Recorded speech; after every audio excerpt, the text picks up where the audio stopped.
I used to get headaches almost every single time I ate. It stopped. Hey YouTube, welcome back to my channel. My name is Bree.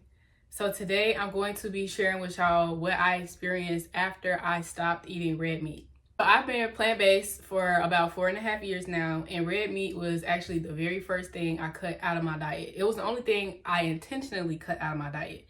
We'll get into that later though. Prior to me cutting red meat out of my diet, I ate everything. So I ate beef, I ate all types of cow, whatever part it came from. I ate pork, sausages, bacon, ground beef was in almost every other thing, pork chops, neck bones, everything. Like I ate everything. And just to give y'all a glimpse of what I was experiencing, that was what I ate from birth up until about age 18. So I used to get headaches almost every single time I ate. My skin was like terrible. Like I used to have terrible skin. I was always breaking out, specifically on my cheeks. Like my cheeks were just, it was just, terrible. I was anemic. I had iron deficiency anemia. I was told that by an actual doctor, and I felt it when I would have my menstrual cycles. My periods were, that's a whole different video. And I also had borderline high cholesterol at the age of 14. I went to the doctor for my sophomore year sports physical, and when they ran my tests and everything, they came back like, yeah, you have borderline high cholesterol. I wasn't even 15 yet. It's like knowing now, it was because of, but all in all, here we are. So the reason why I chose to stop eating red meat. I don't know if y'all familiar with the term freshman 15, but if you're not, basically the theory goes that when you go to college, your freshman year, you're gonna gain some weight. And I don't know where number 15 came from, but all in all, when you go to college, you're gonna get a freshman 15, basically your college weight, right? So I wasn't quite at freshman 15 yet. I was at freshman 10. And at first, just based on, my genetics and the way my body is, all my weight was going to my butt and my thighs. So of course I didn't have no problem with that. I was stupid thick. Like I was thick.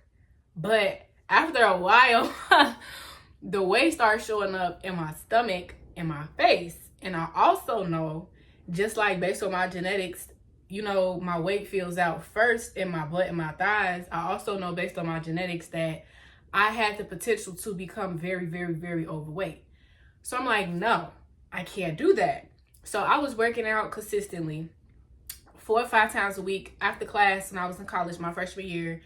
I was, having my gym clothes in my bag. Like I was going to the gym consistently, and I would weigh myself every month, but I kept gaining weight. Like every single month I would weigh myself. I kept gaining weight. And I'm like, okay, after a while, I started getting nervous because I'm like, obviously the gym not working. It's not enough. Some got to give. So I'm like, okay, let me look at my diet. So I did some research, and I was looking up basically what would be the best food for me to stop eating in order to either stop or slow down the process of me gaining weight. And what I found, for various reasons, was red meat. So I'm like, okay, bet. I'm finna stop eating red meat. This was in 2018. My first semester in college was 2018, fall 2018. So I cut red meat cold turkey as my New Year's resolution for 2019. And this was like within the first 10 days of January, I did accidentally eat some, a habit. Like I had made myself some breakfast, and I had some breakfast sausages. It was like beef and pork or something like that. And it was like after I ate, I was like, damn, I wasn't supposed to be eating red meat. But after that, I haven't looked back. I haven't cheated. I haven't accidentally done nothing. So I have not eaten red meat at all since January of 2019. What I noticed happened after I stopped eating red meat, the number one thing that was the loudest was I didn't get headaches after I ate anymore. I used to get headaches almost every single time I ate. It stopped. It completely stopped as soon as I stopped eating red meat. I haven't had a headache. That's a lie. That's another video though. But I haven't had headaches after eating since I stopped eating red meat. Now, I'm not gonna lie to you. I have no idea what it was that was causing my headaches that was in that meat. I don't even know where to start looking for that. Like, I have a couple of theories, but that's not something I really looked into. All that matters is that my head stopped hurting when I stopped eating it. So the very first thing that I noticed that happened when I stopped eating red meat was I stopped having headaches after I ate, after every meal, basically. The second thing that happened was the quality of my skin improved dramatically. Now, granted, it wasn't completely clear, but the quality of my skin improved dramatically. So like I was saying earlier, I used to have crazy cheek acne, crazy, like all here. And if you're familiar with the concept of face mapping is a 3,000-year-old Chinese practice that connects certain areas of your face to certain organs of your body. The cheeks are connected to the stomach. So all my acne, the majority of my acne, was on my cheeks. And it's like, knowing now that was my stomach was like screaming at me like, hey, I need help. I don't like what you're eating. Stop it. It makes sense. So I used to have a whole bunch of whiteheads. Like, I would have red pimples and whiteheads. They would be everywhere. When I stopped eating red meat, the whiteheads basically went away. Like, I would only have one every once in a while versus them consistently being on my face. After I stopped eating it, it was more so like red pimples. And like I said, a whitehead every once in a while. But as far as them like consistently being just all up in here, that stopped when I stopped eating red meat. Now, my skin didn't get completely clear until I cut a few more things from my diet, started working with different herbs to support my hormones, and making my natural skincare products, which I do have available for purchase. I will link my website in the description box. But I just noticed a very big difference in quality of my skin. Like, the amount of whiteheads I had decreased dramatically. I wasn't breaking out as often, but there were still pimples present. Now, the third thing that happened when I stopped eating red meat, which is the craziest to me, is it started a chain reaction of my body rejecting animal foods. I've been plant-based for 4.5 years now. I never planned to be. I never in my life did I say, I want to be vegan one day. I don't want to eat any more animals. Never said that. That was never a thing. Like, honestly, I was one of those people that was like, I'm not finna stop eating that. I'm not finna stop eating that. Cheeseburgers used to be my favorite food. You could have paid me to stop eating cheeseburgers, but my body said otherwise.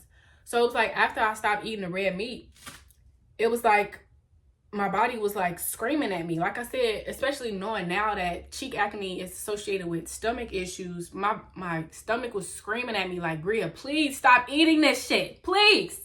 And I didn't know how to read my body, so I didn't understand that. But now that I do, you know, I stopped eating it, my skin improved. And then it was like, over time, my body was like, okay, finally you got rid of this that I don't like. Now we can start getting rid of these other stuff that you eat now I don't like. So it's like, over time, she just started plucking stuff out. Like, yeah, I don't like that. Stop eating that. I don't like that either. Stop eating that. And it's not even like a coincidental thing. I know for a fact it was rejection. And that's something I'm going to address in my next video next week, when I talk about the first thing that my body actually physically rejected after I stopped eating red meat. So the third thing was, it started a essentially domino effect of my body rejecting animal foods over time, which is how I ended up plant-based. So I stopped eating red meat. I stopped getting headaches after every meal. The quality of my skin improved, and my body started rejecting other animal foods. The entire purpose of me cutting out red meat was an attempt to see if it would help me stop gaining weight as fast, or stop, period. I will say, I did not notice it making any difference in the rate at which I was gaining weight. I kept notes of my weight every month, and I still have them. I was still gaining weight, but I didn't change any other lifestyle factors. So that's not to say, if somebody's considering cutting red meat in an attempt to help them lose weight or support a more healthy weight, cutting it alone, if you don't address any other body, like, lifestyle factors, might not do that much for you, but it also depends on your lifestyle. So I was a freshman in college. I was out, you know, pulling all-nighters almost every day of the week. I'm up at Cookout 2, 3 a.m., at Waffle House 4 or 5 a.m., you know, not even going to sleep, just going straight to my 8 a.m. after being up all night, out doing whatever I'm doing. You know, I went to school at HBCU down south, so everything they feeding us at the cafeteria, it's like soul food. So I'm eating soul food like almost every day. Like every single Friday, we have fried chicken Friday in one cafeteria, fried fish Friday in another cafeteria. Like every Friday after class, I'm going to get me some fried fish, some macaroni, some cornbread, blah, blah, blah. Like I didn't change none of that. The only thing I did was stop eating red meat. So, you know, it would take other factors being changed in order to see if like how much it would really affect you, like losing weight. But for me personally, to be completely transparent, I did not notice it making a difference in my bodily weight or how fast I was gaining weight, or, you know, it didn't really affect my weight. Now, there was one food that I ended up cutting out later on in my journey that just that one cut, I lost 20 pounds. We're going to get into that. Make sure y'all subscribe to stay tuned, because I'm going to get into everything. How each thing that I cut out affected me and how I replaced some of these foods. That was, what, 6-7 years ago? So I've learned a lot since then, since I've been plant-based. And I just wanted to share a couple of things that I've learned that are most important. I feel are the most important for other people to recognize. So the first one is that certain foods might not be compatible with your body based on your ancestry. I found various studies showing that there are differences between humans coming from different places, primarily humans of African ancestry and people with Caucasian or European ancestry. People love to act like, oh, all humans are the same. No, we're not. And that's okay. That's not saying that one is better than the other. I'm not saying that coming from a place of division, but it's just a cold hard fact. That's just like saying all birds are the same. All birds are not the same. Hummingbirds and vultures are not the same. They don't eat the same food. They're not native to the same environment, but they're both birds. Humans are the same way. Like, and people, you know, all these, oh, I'm not African, I'm a Moor, I'm this, I'm that. At the end of the day, we populated every single corner of the planet, but we all migrated from the same place, which was weird. So it's just, you know, if you have African ancestry, and I will put a couple of links right here for you to go read yourself, and I also link a few of them in the description box. There are certain foods that you have a harder time digesting and assimilating as opposed to somebody with Caucasian or European ancestry. And one of those things is your stomach acid. Our stomach acid, people with African ancestry, our stomach acid is not as hot, strong, or concentrated as those with Caucasian ancestry. And this has been scientifically proven. This has been proven. And this makes sense when it comes to like the way my face was reacting to the meat and what happened when I stopped eating the meat. My body couldn't handle it. It was hard for my body to break it down because my stomach acid, as a person with primarily African ancestry, my stomach acid is not strong enough, concentrated enough, or hot enough to break down that meat without having side effects. Versus somebody with a Caucasian ancestry, their stomach acid is hotter, it's more concentrated, it's stronger. So it doesn't affect them the same way. And we got to keep in mind when it comes to us as people with African ancestry, no matter where, you know, what your beliefs are as far as history and how things happen, again, we all came from the same place.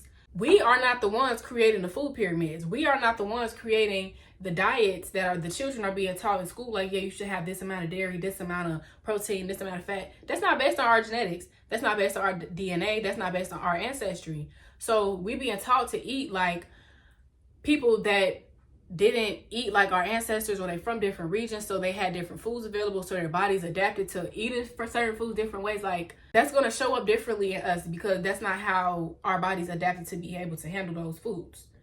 That's one of the main things that I learned since being plant-based that has made a dramatic difference in, you know, just understanding how my body has been reacting to what I was eating and how I've been feeling, and my body has been reacting since I stopped eating animal foods. So there's many more studies I found regarding the differences between those with African ancestry or African Americans and those with Caucasian ancestry and those with European ancestry. I've drawn all the connections to how they relate to what we eat in my plant-based nutrient guide. Everything is referenced, everything is connected. I put it in layman's terms because I understand science is not everybody's strong suit. So, you know, reading some of those articles, you might get confused. I broken everything down in layman's terms in my plant-based nutrient guide, as well as many other helpful tips for people who are interested in eating more plant-based food, even if you're not trying to go completely plant-based, such as plant-based protein, in-depth breakdown on that and different sources of it, omegas, calcium, B12. Like, I broke all of that down in my plant-based nutrient guide. I will also link this in the description box, as well as my plant-based eating for beginners ebook, which is a great place for people to start if, you know, again, you're trying to eat more plant-based foods, even if you're not trying to go completely plant-based. So it tells you how to break down how to build a plant-based plate. It gives you a list of foods you can use to start building your plant-based plate. There's plant-based recreations and staple recipes that we used to eat in, like pancakes. Like, I made a substitute for eggs, a substitute for bacon, a substitute for a chicken salad or a tuna salad, lasagna, and this ebook is currently being updated. I recommend you grab it now because as more things get added, the price is going to increase. So I will link everything in the description box. Second thing I just want to address is that there's no such thing as a one-size-fits-all diet when it comes to anything, anybody. Some people might need meat in order to be healthy. Some people might get sick when they eat meat. Some people, you know, like, I've seen, especially having a social media page where I've had multiple posts about plant-based food going viral. There are people in my comment section telling me, like, yeah, you're going to get sick and, you know, you're going to die early because I don't eat meat. Like, what works for you might not work for me. What worked for me might not work for you. It's so important for everybody to just try everything. Like, when you learn something, when you get information, try it for yourself. Do your own research. See what your logic and your intuition can agree on and try it for yourself. You're never going to know until you try it for yourself because nobody's in your body with you. You are the only spirit occupying your body. Can't nobody else tell you what's better for you than you. And that's a doctor. That's another person, especially if they don't have the same ancestry as you.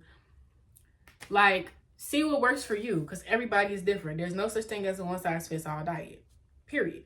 Next week, I'll be talking about the very first food that my body actually started rejecting after I stopped eating red meat, how it affected me, the changes I noticed, and what I replaced that food with. So make sure you subscribe to my channel to stay in tune with this journey, especially if you are considering a plant-based lifestyle or just trying to eat more plant-based foods, interested in learning about your body and how food affects your body. Make sure you subscribe to my channel. Like this video if you found it helpful. I'm actually curious to know, like, what are y'all experiences with red meat? Like, if you're someone who eats red meat, how does it make you feel physically, mentally, emotionally? Let me know in the comments. If you're somebody who has also cut it out from your diet, I'm curious to see, like, how it affected you. Like, did you have similar experience to me? Was it completely different? Did you have negative experience? Like, I want to know how food is affecting other people too, because this is my experience. It's just something I wanted to share.